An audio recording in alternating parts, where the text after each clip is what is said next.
要注意，摆对地方更加分。钟都是金字旁嘛，不管你写哪个钟，所以在五行里头它是属金的，金克木。如果你把时钟放在家里的男生，运势会非常的低。第二个呢，通常也不放，代表家里头女生掌权，河东狮吼那种，就常常会遇到。父母亲随着年纪增长，身体健康便会跟着走下坡，因此得多加注意居住环境，以免煞气造成2次伤害哦。好像外面有煞气。对，就在这个位置，而且直接正对床头上半截，直接影响到睡在这边的人。是刚开始是因为退休嘛，后来就有肾护腺的问题，再来就是有一个比较严重的癌症。委托人父亲前后2任妻子，自从嫁进来后便开始精神异常。究竟家中格局有什么重大缺失呢？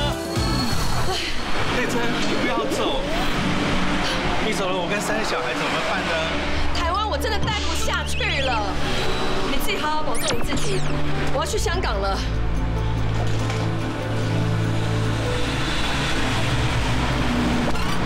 怎么办？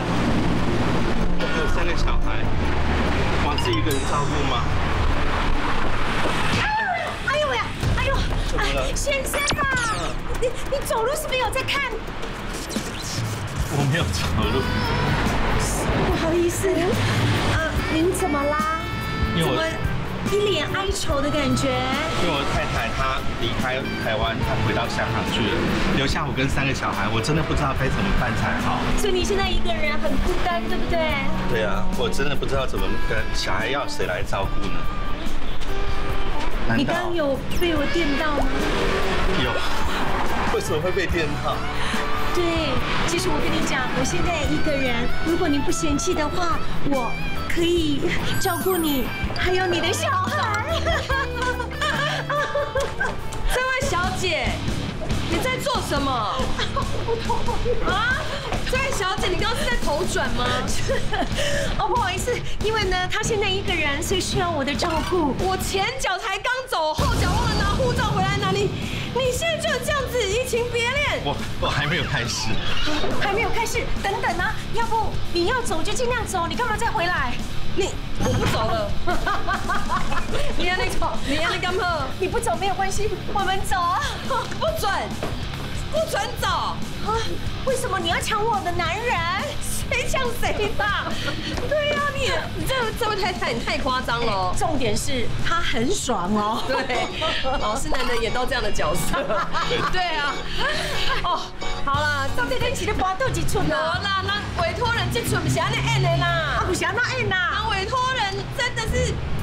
他的爸爸曾经有遇过这样的事情，因为妈妈离开了，对，然后因为呢，这当然也是缘分啦，认识了一个新的妈妈，他们才又在一起，是，对。然后听说好像最近爸爸也刚过世，被怎么会？今年85，对啊，85岁。对啊，哎呦啊，所以他觉得这里呢，家里就整个风水是有问题的，怎么打开弄呢？感觉是妻离子散，就有点各奔东西，然后家人就是很不团聚。然后最可怕的是啊，2个妈妈先后住在这边，其实都有精神上的问题。精神上的问题那算很严重了哎。就是因为都不开心才想去香港啊。到底是怎么一回事啊，谢老师？因为他这个居住的环境里头有一些这个属于影响到精神方面的一些煞气，所以导致呢，我们的这个委托人他2任的这个母亲啊，都有精神上的问题。其实包括连我们的委托人，他的精神都遭受很大的压力。所以我们赶快去关心他们，到底是怎么样呢？问题出在哪里？到底想来进来？黑啦，点啦！今天的委托人张小姐，她的母亲为父亲离婚后所娶，而自从母亲嫁进来后，便开始出现精神异常的状况。而吊诡的是，父亲的前任妻子也曾出现相同问题。究竟家中暗藏了什么样的煞气，竟对前后2任女主人造成精神影响？我们赶紧来看看吧。住在这边住多久的时间？这边有30年，30年，对，所以你等于是在这边长大这样子。对，我中间有出去，因为我小时候是外公外婆带的，对，然后之后到5年级才回来这边住，所以不好意思，请问一下，你们家大概成员有几个？对，我2个哥哥，1个姐姐。4个小孩。所以，但是我们知道，就是说，好像是有，就是不一样妈妈。对，就是我哥哥姐是另外的妈妈生，是大妈，但是他们后来都一起住，都住在一起。对。那大家感情还好吗？都还可以啦。现在都没有人住在这里了。没有啊，没有人住这里，那你叫我们来看什么？对啊，对，没有啦，因为未来还会搬回来，我会搬回来，因为后来就是因为对这里还是割舍不下感情，所以后来还是跟哥哥买了这间房子。你跟哥哥买了这个房子，一起把这个房子买下来嘛？对，就想说之后可以接妈妈回来住这样。妈妈现在在哪里？妈妈现在在医院。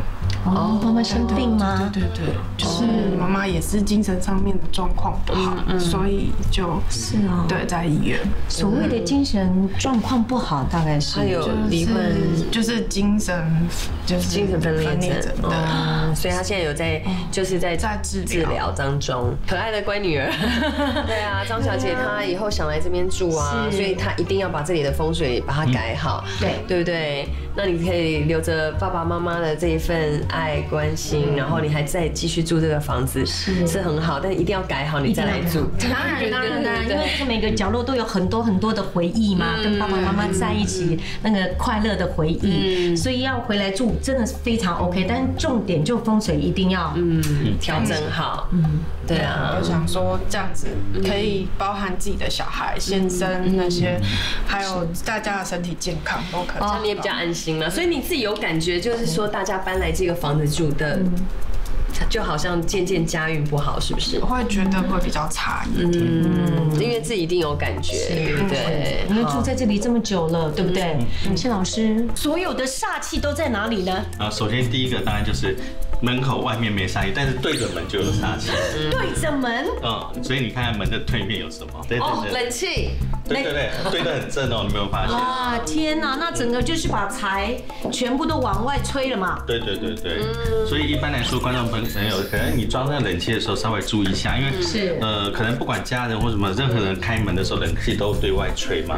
那相对的财气也象征这个外露。哇，房子本身有很多的煞气，但我们必须提到，就是说，通常刚才提到哈，可能也许2个妈妈啦，或者是家庭固定都是女孩子，可能都比较有一些这方面问题，甚至包括爸爸都会影响到。所以好，那慢慢把这些蛛丝马迹给它找出来。那第二个其实煞气呢，其实就在我的背后。你的背后？对，那就是那个沙发。对啊。有啊，其实有很多人沙发都还是这样放，因为门在这里。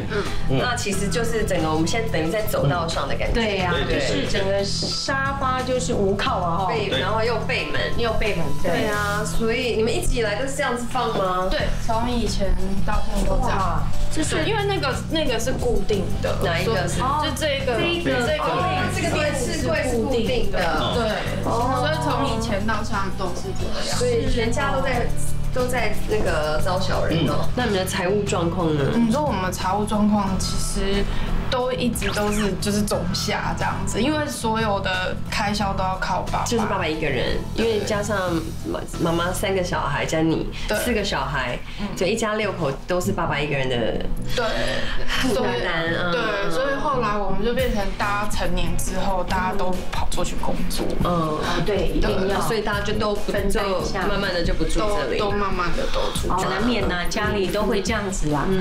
好，那所以接下来如果张小姐她自己要住在这里的话，她沙发该怎么放，她自己才会比较做的比较妥当。对。那我们首先跟观众朋友分享一下，第一个呢，就是说电视机的正前方的那个位置通常都是属于叫主位的一个位置，所以观众朋友一定要首先注意，就主位的背后不要悬空，也就是说你不要是背后人家走来走去走动的一个动线。那第二个呢，你的背后不要是人家活动的空间，比如说那边是饭厅啊，每一个房间都在里头，每个房间出来的人都在他的背后，那这个时候就会产生刚才提到为什么会坐得不舒服，情绪上、精神上就会受到影响。第二个，除了主位背后不要悬空以外，其他的这个位置呢，通常尽量我们提到说，尽量不要背门。比如我在那边门打开，人家在我的后面，在这边打开，他也在我的后面，也算是背门了。对，所以会变成说他家里头，不管你说主位也好，客位也好，完全都是属于背门的一个状态。即使你要放那边，它也是背门。那我放这边呢？所以其实最好的位置是电视坐走，真的很棒。你看看，我们在这边这样看一下，就是你会发现，如果电视机真的在那边，你会觉得很舒服啊。是啊。第一个，我看电视的时候我都不用动，门一打开我看得到，那边出入我看得到，里面谁开了门走出来，我也看得到。对，所以可以建议把这个柜子可以拆了，对，然后电视就放这里这样。然后我现在看到就是你为阳台，就是看起来很奇怪耶，你们为什么？因为这应该是往阳台外推吧？这是阳台嘛？对。只是这有人在睡吗？有。有。以前我姐姐睡这里。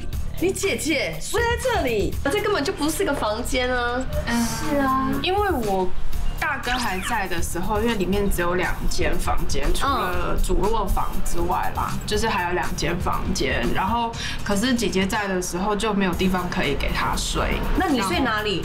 我那时候不在这里，我那时候是给我外公外婆带，那时候我还很小，对，所以那时候我不在这里，因为爸爸一个人忙不过来，要带3个小孩，所以我就跟外公外婆住啊。可是睡在这里会很凉哎，这是凉而已嘛，这根本就不是个房间。老师长期睡在这样的空间会怎么样？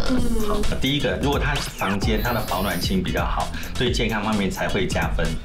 那如果没有的话，对健康其实会有影响。第二个，我们提到就是说，房间要有功能性。有没有这个隐秘性？然后有没有这个所谓的刚才提到，就是是不是比较有隐私的感觉？其实就像刚才一样，你窗户遮起来，你没有发现很清楚吗？可以看到里头所有人在活动。就算他认为窗帘拉起来，不要忘记这个窗帘拉起来是外面的人在拉。不是他里面在拉，不是里面在控制，所以对于睡在里面的人，其实情绪上、精神上都会比较容易有起伏。这个家里头可能女生精神上面都比较有受到影响，对不对？第一个刚才提到主卫的部分，没有发现吗？他第一个背门。对，这个时候坐的人已经，这个我们讲会比较不稳定的一个状态。第二个，你仔细看啊，这一道门的正上方，它放了时钟。放时钟会怎样？是啊，虽然它是落地窗，不要忘记落地窗其实就是门啊。那这个就出现问题，门上面有这个所谓时钟的时候，会容易产生，我们提到会产生这个所谓精神方面比较容易紧张。好，情绪容易起伏，所以我常常看有些人可能会紧张到胃会不舒服啊，会那个啊，这个都是容易受到影响的。然后再来的话，我们提到第3道煞气，其实这个是最严重的，直接影响家里的女生。哪一个？家中煞气接二连三，针对女性毫不手软。位置要注意，摆对地方更加分。钟，都是金字旁嘛，不管你以前哪个钟，所以在5行里头它是属金的，金克木。如果你把时钟放在家里的男生，运势会非常的低。第二个呢，通常也不放，代表家里头女生掌权、河东狮吼那种，就常常会遇到。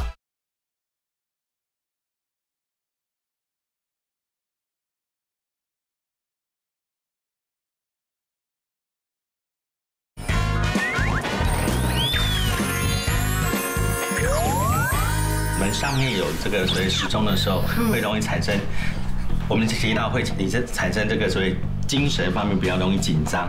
好，情绪容易起伏，所以我常常看有些人可能会紧张到胃会不舒服啊，会那个啊，这个都是容易受到影响的。然后再来的话，我们提到第3道煞气，其实这个是最严重的，直接影响家里的女生。哪一个？就在你们的正后方。你有没有发现，刚好那边呢是2栋中间的一个缝？凡是这个，因为是防火巷嘛，对，防火巷冲进来的时候叫相冲，但是相冲的时候，我们要看它是影响男生还是影响女生。那么回头想，正面在这边，对，那彩华你想想看，正面在这边，它是在你的左手还是在右手？我这样啊？右手啊？对呀。我们提到观众朋友记得，煞气影响切在左手边，影响是男生；切在右手边，影响的就是女生。可怕的煞气就影响到你看全家吗？所以妈妈现在是就是有在一直看这个医生，是看多久了？他有看大概将近有30年。所以他从我很小的时候，所以他一住进来就已经有这个。天哪，我以为3、4年。不是哎，那你知道之前那个妈妈，她是不是也有精神上的状况？对，她也有一点。她是什么样的状况？她可能比我妈妈严重一点啊，真的。对，其实会不会多多少少都是爸爸影响的？对，我那时候也在想，是不是爸爸的关系，生爸爸的气。然后就是不准。爸爸是一个很严厉的人吗？很严厉，年轻的时候很严厉，因为他之前来台湾之前是军人，后来才转教师。对，所以爸爸对太太的要求是非常多的，是不是？我看他对我妈妈不会耶，可是我不知道他是不是年轻的时候会这样，就是要求会比较高，对小孩子的要求也很高，对，因为也都不苟言笑。其实我们小孩都很怕他，所以比较军事的教育，对，严父啦。这个相冲要怎么样来化解？一般来说，观众朋友遇到外在的这个煞气的时候，通常要看这个煞气的这个强弱。那通常一般的有些人他可能放一个镜子啦，可能贴个红纸啦。那但是像一般来说的话，因为这个巷子还蛮宽的，那其实不管它的巷子宽或窄，那高或低，基本上来说，我会建议大家比较简单的就用所谓的乾坤太极图。那你只要镜面朝外，那就可以化解外在的这个所谓煞气。我觉得它很容易化解，但是这个是外面，但是有和外也有内患。内患的部分刚才提到，可能这个我们这个时钟的部分，时钟朋友观众朋友要特别注意哦，因为钟都是金字旁嘛，不管你写哪个钟，金字旁，所以在五行里头它是属金的。那你就要考量，第一个我先不放在门上，这个是不管它的东西南北，不放在门上是最重要的。第二个，既然是属金，金克木。所以它不放在木就属于东边，所以如果你把时钟放在东边的时候呢，家里的男生运势会非常的低。那一般来说严重的时候，甚至有些我遇到，比如克得太严重的时候，家里男生就会少，就会不见。那第二个呢，通常正西方也不放，因为正西方也属金。金太旺的时候，代表怎么？家里头女生掌权，因为也不一定掌权啊，河东狮吼那种，就常常会遇到，老婆会变特别的，可能比较凶一点点。但像一道煞气、两道煞气、三道煞气，都是偏向在这个所谓的精神方面的这个影响来说，就难免。我就说，如果煞气不化解的时候，有时候连下一代。新的主人都有可能会产生影响，所以一定要化解，一定要赶快。对，而且这个前阳台很重要，该怎么样布局啊？就是当阳台啊，就不可能在那边睡啊。对啊，就是不能再睡了，只是说应该教他该怎么布局，该放什么东西，这样子对他们这个家才有这个帮助。首先第一个外在这个部分我跟观众朋友分享一下，阳台尽量让它保持阳台的空间，即使我要把它定合适这种地板把它定起来的话。也没关系，但是在门的直线范围内，门有多宽，直线范围内你不要放杂物。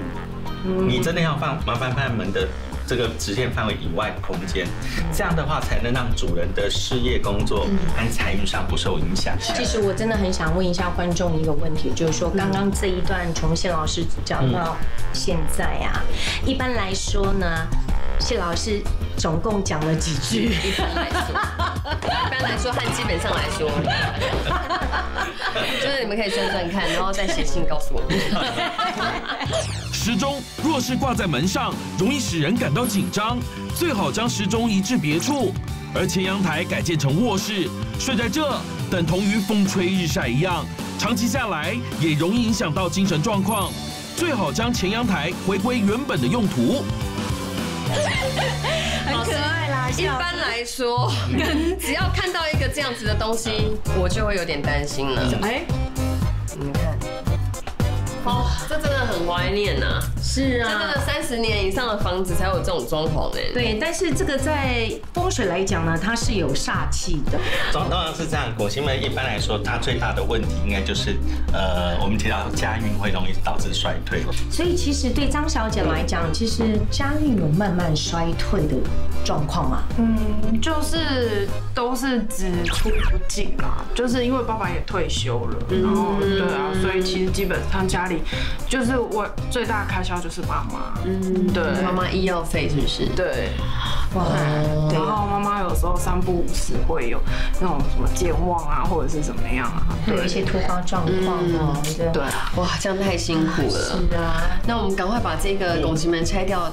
对不对？接下来应该就不会对他们再造成影响了吧？拆掉吗？早期的时候通常有2种改善的方式。第一个呢，就是把它呢，你看到没有？它上面原本最上面接的地方其实是四方的。所以有些人他是直接把它打掉，改成4方形。对呀，那么就可以简单的就可以化解掉。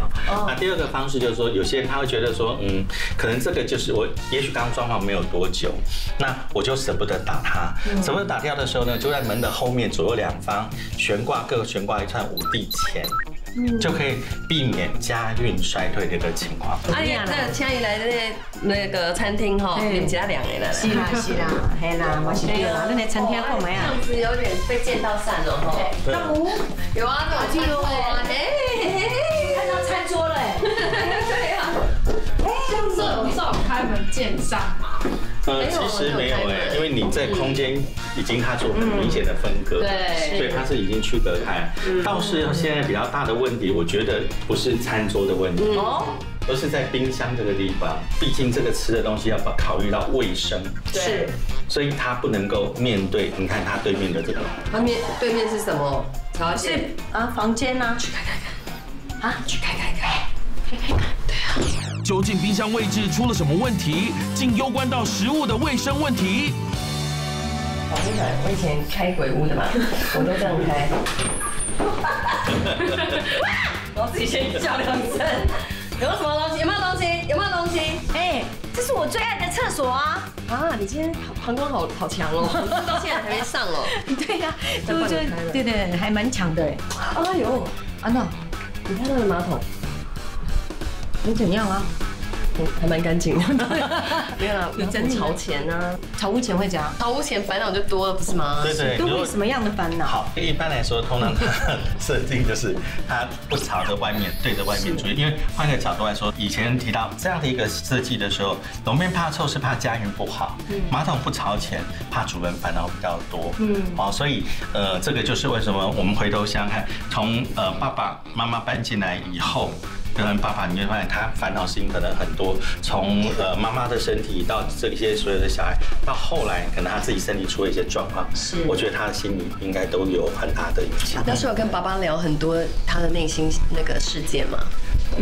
其实妈妈一直是爸爸最担心的部分，因为也是怕说，就是怕说可能以后我可能不会去照顾我妈妈啦，或者是说妈妈没有人可以照顾，因为尤其像这样子的状况，然后自己照顾也有点困难，因为包含因为他精神的问题，对，所以他就压力很大。然后其实他一直就是在走之前都一直在告诉我说，妈妈是我唯一的包袱，就是要好好的照顾妈妈这样子。母亲病情令人担忧，父亲电话心头30年。窗外暗藏何种煞气，让父亲晚年病痛不断？好像外面有煞气。对，就在这个位置，而且直接正对床头上半截，直接影响到睡在这边的人。是刚开始是因为退休嘛，后来就有肾护腺的问题，再来就是有一个比较严重的癌症。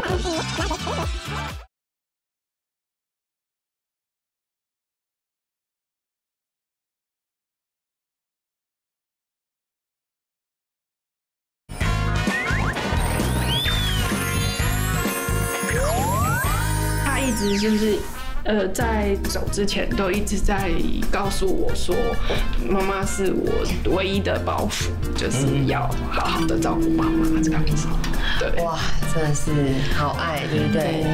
而且他就是放不下，因为你想啊。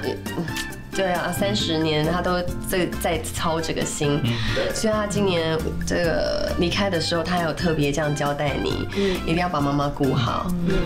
公公你好，请假都是很多烦恼的嘛。是啊，就是，但你现在接下来是你要住，你就是当家，对，你要更坚强，是这样子。好，那老师赶快跟我们讲一下这个对到马桶，对，或者是他以后是不是有干脆要换方向什么的？首先第一个马桶槽屋前，马桶槽屋前比较单纯的部分，它有2个化解方式，一个是比较简单，如果空间够，我可以转方向，我只要调了方向，它就不会对前面出去，就化解掉。可是有些人因为空间厕所还蛮小的，那在空间不够的情况下，我通常会建议在马桶水箱的上面放一盆土重的黄金葛，另外加一个投射灯去照它。那因为是5行里头哈，土刚好克那个。一直这样冲水嘛，所以土克水。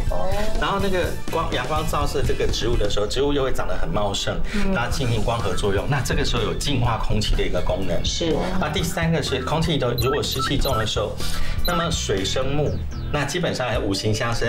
那么土克水，水生木，5行相生相克的情况下，就可以顺利化解掉这个马桶槽污前。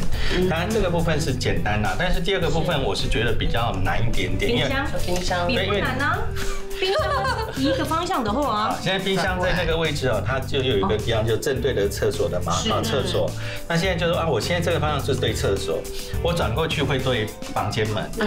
那其他的空间好像不够，除非我可能用这一边的空间，我朝这个客厅的方向过去。这样是 OK 的吗 ？OK。那有点凉，有点压到，有没有关系？其实应该是还好，因为比较起来说，我们只能讲说，在不好的情况下，我选一个影响最小的。那还有当然以后要当家，一定是要看厨房啊，厨房影响女生的运势啊、健康啊、财运啊。来，好不好？我们看一下厨房。那稍微注意啊，因为厨房里头真的有大问题，会影响女主人的第4个大问题。家中女性健康饱受煞气攻击，究竟谢老师口中影响女性的第4道煞气是什么呢？那厨房小而精致，这水槽会轰涌我，老宅。对，这样也算。对呀，是啊，你这样就整个朝外呀，你要这样才是朝内啊。这样子更内啊，这样会淹水。这样子啊，可能就要，不然就要移到中间来嘛。对。其实很多的这个朋友，他这种设计是在后期，就是我们说应该说比较近期的时候呢，采用了这种水龙头。早期的水龙头，它因为朝前嘛，哈，朝前基本上他会觉得说，这样子好像就。没有什么变化，所以后来呢，大家就想说，那水龙头可不可以做一些设计？所以你会发现，就是说比较新的水龙头，就是像现在这样子，把它做成活动的。那可是因为大家虽然用了这个新的水龙头，但是不知道应该怎么放它是最正确，所以常常有时候变成它放呢，开口朝这边，朝着里头没有问题，可是偏偏就放在错误的位置上。这个时候不管对前门出去还对后门出去，都是象征漏财。尤其像现在这样子的时候，它水龙头其实标准一定是往后门出去。你现在还没换之前能怎么做？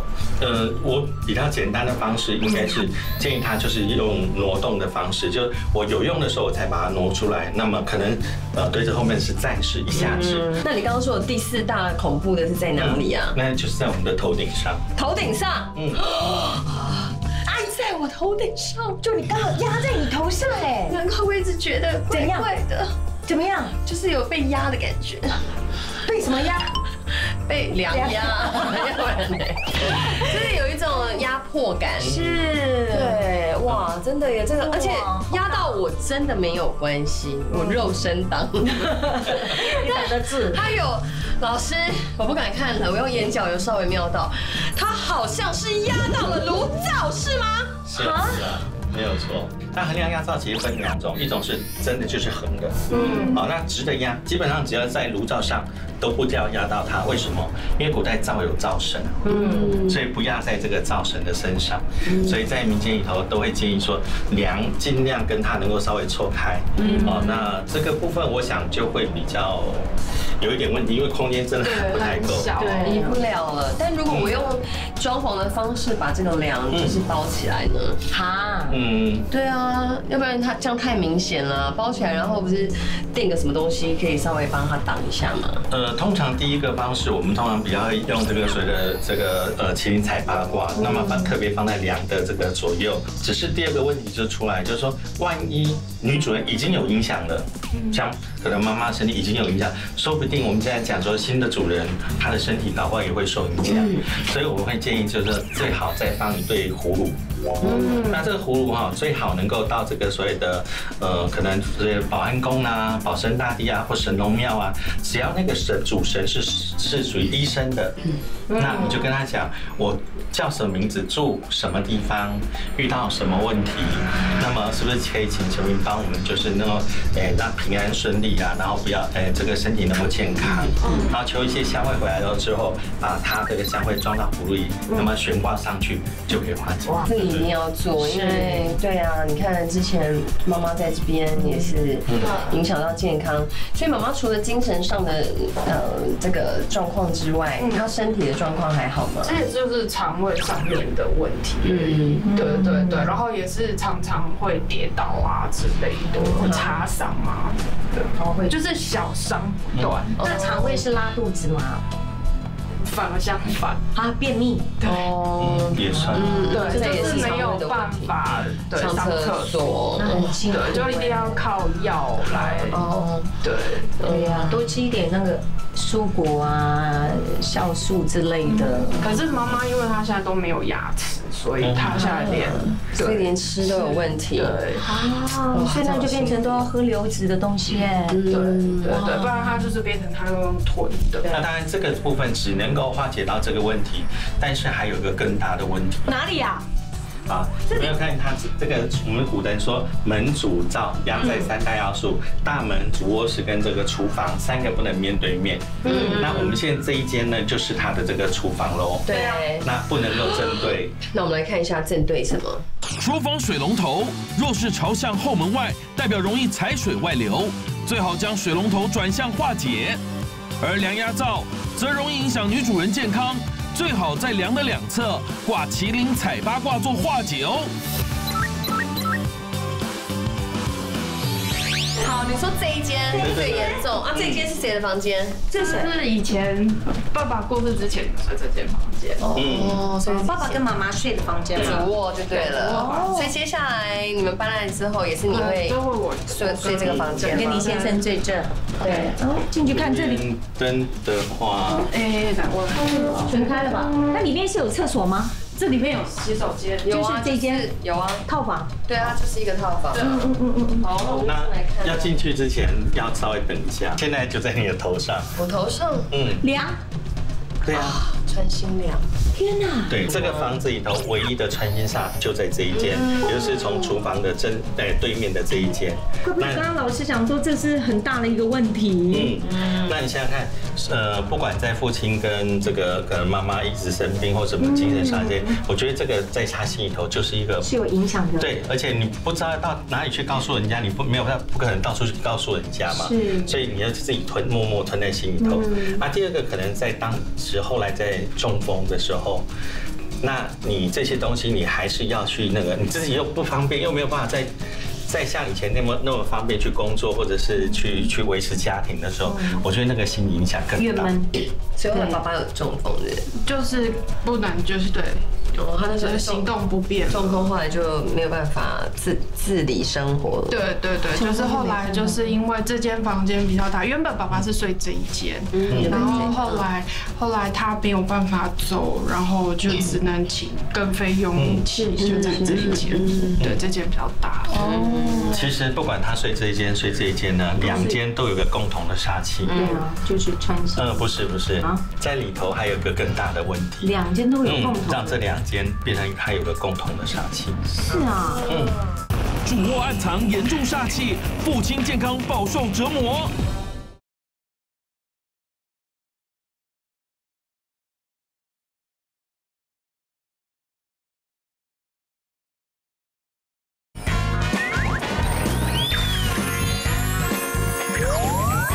这间房房间比较大。原本爸爸是睡这一间，然后后来他没有办法走，然后就只能请跟菲佣一起就在这一间，对，这间比较大。其实不管他睡这一间睡这一间呢，2间都有个共同的煞气。就是穿衣。不是，在里头还有个更大的问题。2间都有共同。让这2间变成它有个共同的煞气。是啊。那我们进来找找看。对，要进来找找看。对啊，这解决不行哎。对啊，算很严重了哎。没想到除了门外的穿心梁外，卧室内还暗藏了影响2间卧房的巨大煞气。是不是这2道煞气影响了父亲健康呢？在找到这个煞气之前呢，我们先看看，就是刚提到那个梁这个穿门穿心煞。其实穿心煞我们提到叫垂心肝，因为垂心肝影响最大就变成睡在里头的人。是。那回头来想就穿心煞的时候，通常会在门内门外。那么建议大家用这个麒麟踩八卦来化解。这个所谓的梁穿门的这个情形，那这样子的话，不管接下来谁就会安心一点，对，不要垂心肝。那你说这里面好恐怖的煞气，哪里呀？其实，在彩华的背后。我一下妹妹的，为什么煞气都在我背后？怎么的啦？好奇怪哦，曹姐。哪里？你后面呢？哪里？那是一个门哎。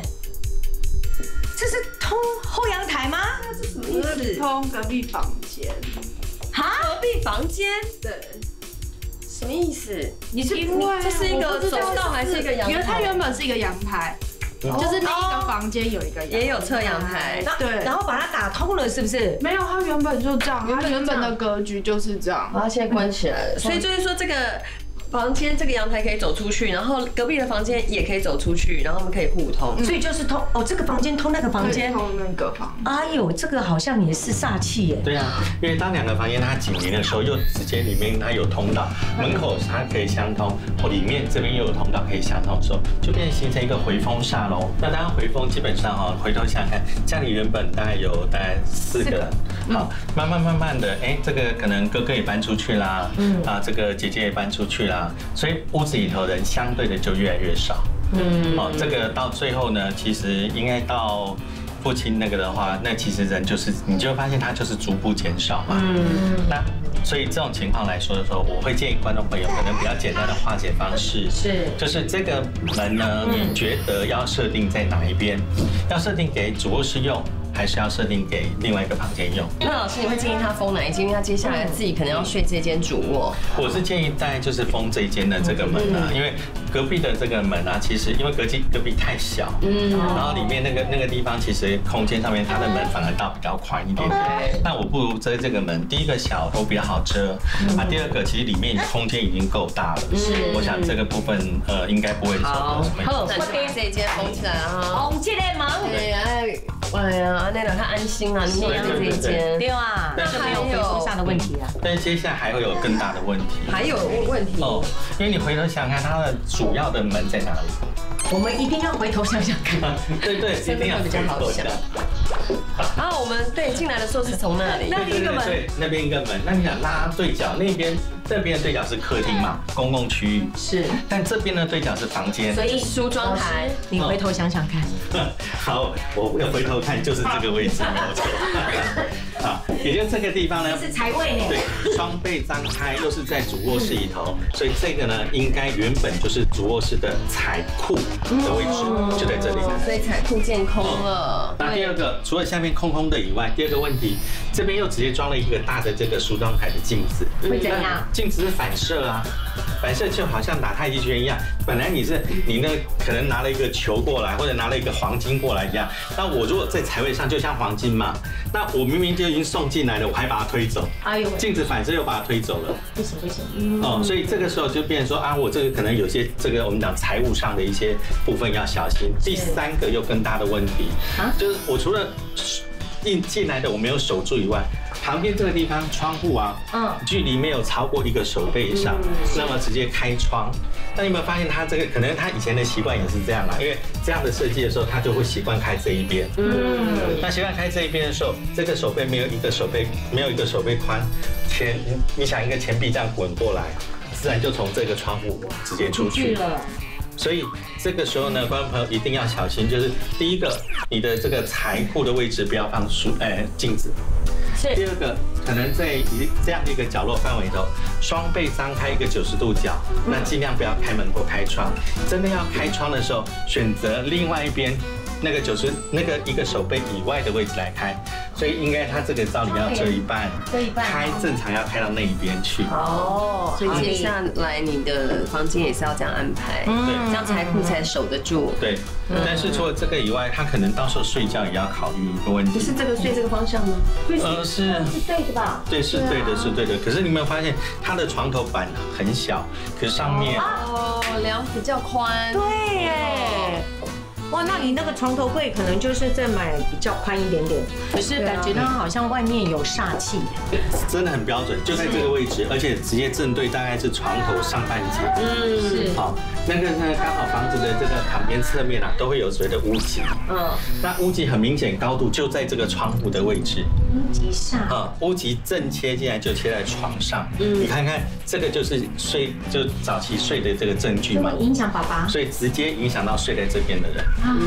爸爸就是身体本来就没有很好，那后面还有什么不一样的那个？刚开始是因为鼻咽癌，那个就是退休嘛，鼻咽癌啊，鼻咽癌对，然后后来就有摄护腺的问题，然后后来再来就是他也有一个比较严重的癌症，就是胃间直细胞癌，就是人家说比较罕见的癌症嘛，对，然后可是他也是就是做了切除之后也就比较好了这样子，然后就是后来就是一直就是肠胃上面不是很舒服，对，是，就是这个屋脊上也会影响健康。所以老师，我要用什么赶快来把它化解掉啊？因为接下来他们要来住这边啊。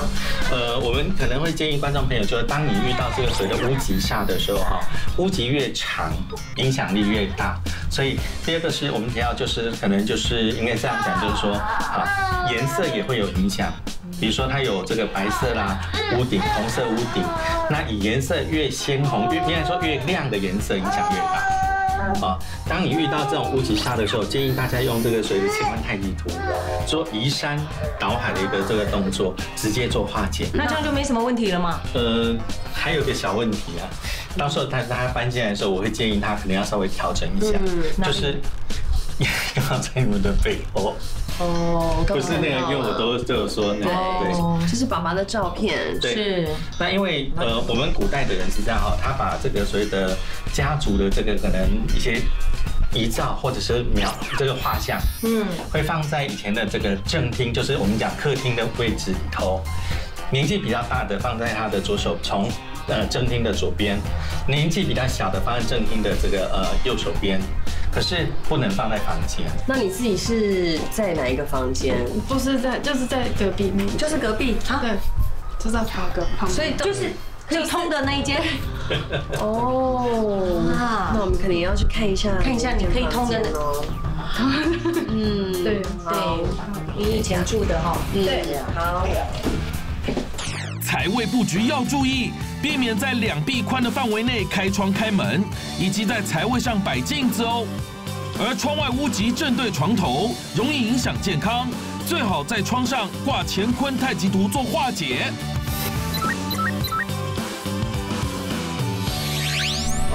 所以现在是都睡这一间吗？对。现在那以后搬过来之后是小朋友，就给小朋友睡，就给他睡，对吧？还有一个是姐姐还是哥哥？是哥哥。所以这间是给他还给哥哥？这间是给他。你看吧，妈妈多爱你，对不对？那妈妈，你打算头让他睡哪一边呢？头？目前应该就是先这样子。好。你是说这样子吗？对。枕头放那里吗？所以你现在是头在那边？我们现在都是这样睡。你这样好睡吗？对啊。会不好睡，因为我跟我先很挤啊。没有，其实这之前是爸爸在睡的，头直接背门啊，对，然后脚，老师他这样也算脚向窗，对不对？对呀，这个是窗户啊，就是后阳台刚刚走出去。对对，就是哇，你这后阳台还很大呢。对，整个变成更衣室哎。对，所以他其实就会遇到一个问题啊，这个落地窗其实就等于是，其实在以前其实就是门啦。